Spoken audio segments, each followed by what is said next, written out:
Good morning, traders. It's Peter Thompson, senior mentor of 1 Billion Signals, sponsored by Merit Forex. I hope you are having a great week because we got a couple of important events. But bear in mind that the trading week, the volatile part of the trading week, just started Wednesday morning. So let's take a look what do we have on the economic calendar. Just quick reminder, even though you know for sure, Biden is the new president of United States, and this changed the game a lot. So what we got so far, Monday, two speeches, Governor Biley and President Lagarde, nothing much talk about it. Tuesday, yesterday, we got average earning index for the GBP, very green, employment count change, very green, something that I'm surprised. Job openings in US, red. Wednesday today, the New Zealand central bank they kept the same interest rate 0.25 compared to the previous one. So this pushed New Zealand dollar up significantly. We're gonna take a look in about a couple of minutes. Just New Zealand is one of the strongest currency compared to the rest of the major currency pairs, and that's why, as we talked a couple of times in the last couple of videos, you should avoid shorting the New Zealand dollar. ECB President Lagarde is going to give a speech today 1 p.m. GMT time, and this is going to be for today. Tomorrow, Thursday, GDP for UK 7 a.m. GMT, manufacturing prediction exactly the same time. Governor Biley is going to give a speech 1 hour later. 1:30 p.m. for US core CPI initial jobless claims. Both economic events are going to be released, and crude oil inventory is very important for the crude oil. Crude oil is pushing up right now, by the way, something that surprised me, most probably because of the COVID vaccine. For sure, you've heard Pfizer, one of the biggest US companies, pharmaceutical companies, they actually announced 2 days ago that they came up with COVID-19 vaccine with 90% efficiency. So this is pushing the American indices, pushed immediately actually the American indices going up, and respectively speaking the majors, even though the euro completely is ignoring this positive news. ECB President Lagarde is going to give a speech tomorrow 4:45 p.m. Friday PPI 1:30 p.m. for US, and Governor Biley is going to give another speech which is going to be 4 p.m. GMT. Pretty interesting situation we're having. To be honest with you, I'm not quite sure how the COVID vaccine announcement was not speculative, just because the American indices recovered almost right after that, after the New York Stock Exchange opened. So let's see what's going to happen to the end of the week. But first, let's analyze the major currency pairs charts. Euro US dollar definitely getting weak, as you can see. We saw 100 pips from the resistance level, very strong price action here 2 days ago. 1.1821 is the current price. For now, after this drop, I think we can see 1.1610. I am still bearish on the majors, don't get me wrong, they're pushing up, I know, but at the same time there is no fundamental reason. Just one announcement of COVID vaccine, I don't believe can completely push the majors going up, like completely ignoring the economical situation worldwide. So that's why I'm still bearish on the euro, still bearish on the GBP even. But euro right now, 2 days ago, made a significant push to the downside, which is actually a good reason to see the euro pushing further down. GBP US broken the resistance level 1.3181. Right now he's staying here on 1.3265, the next resistance level. So it's important how the New York Stock Exchange is going to open. Yesterday was trading mixed, and simply this is why the GBP took its chance to push above the resistance level.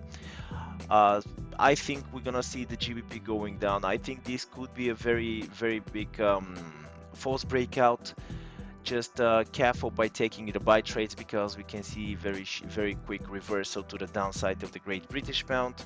Also, GBP was supported by the positive news on Tuesday, yesterday, average earning index and climate count change. So, but I don't believe this is going to be enough to see the GBP 1.35 even further up.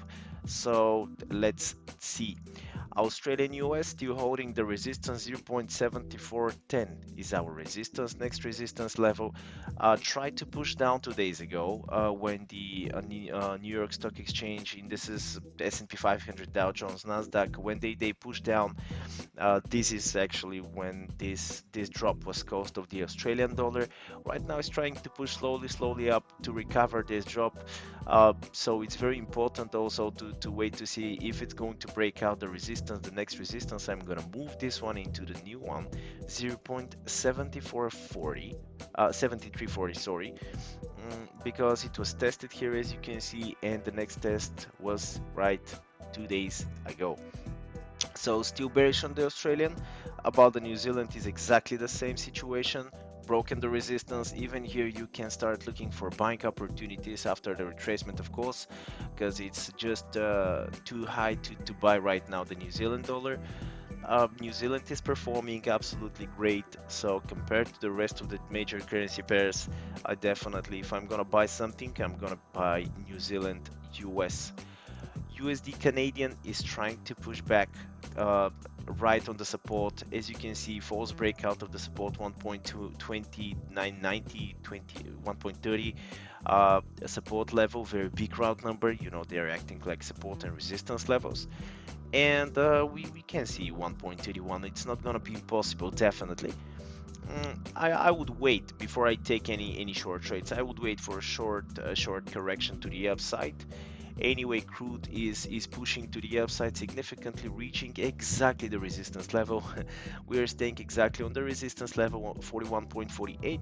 I'm just going to even move it slightly above it. As you can see here, when the price tested the resistance and dropped down, 41.93, it's even much more accurate, $42 per barrel. It's absolutely better because it's a round number. Still, there is a very low demand for the crude oil, that despite the positive news about the COVID vaccine. Even if they found even really this vaccine is 90% efficient, it's you have to understand it's gonna take some time to spread it out to the world, and of course to produce so many vaccines for the whole world.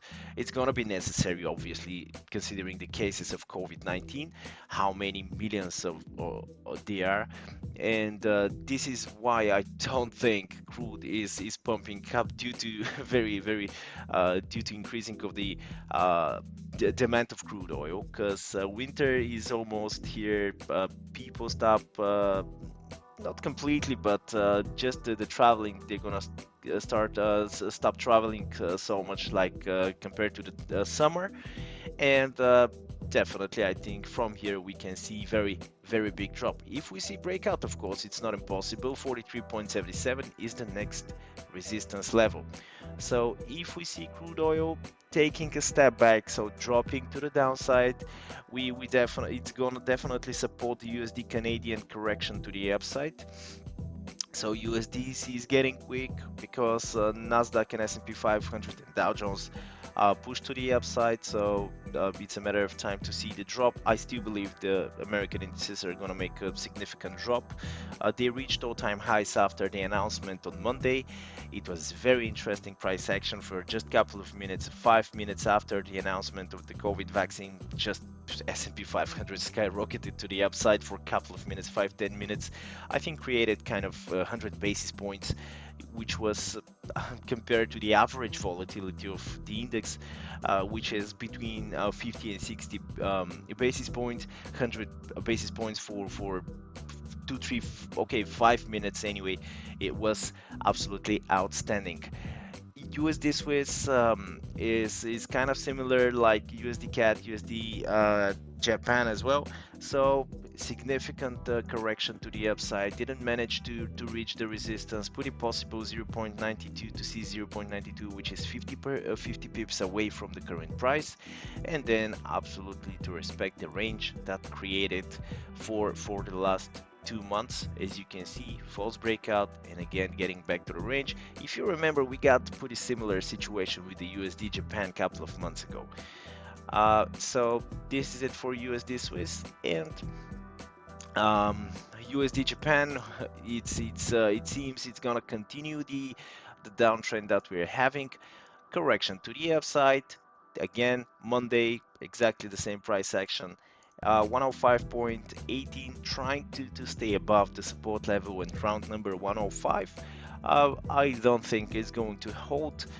This week is going to be interesting to the end of the week. Let's see what is going to happen um, with the American indices. But USD Japan, I'm completely bearish due to the very bearish trend. So thank you very much for watching, guys. This is the quick update about the major currency pairs and their significant levels. Peter Thompson is my name if you want to reach me. Thumbs up to the video, of course. Share us and like us on the social medias. If you have any questions, reach me. Comments below if you like the video, of course. And good luck.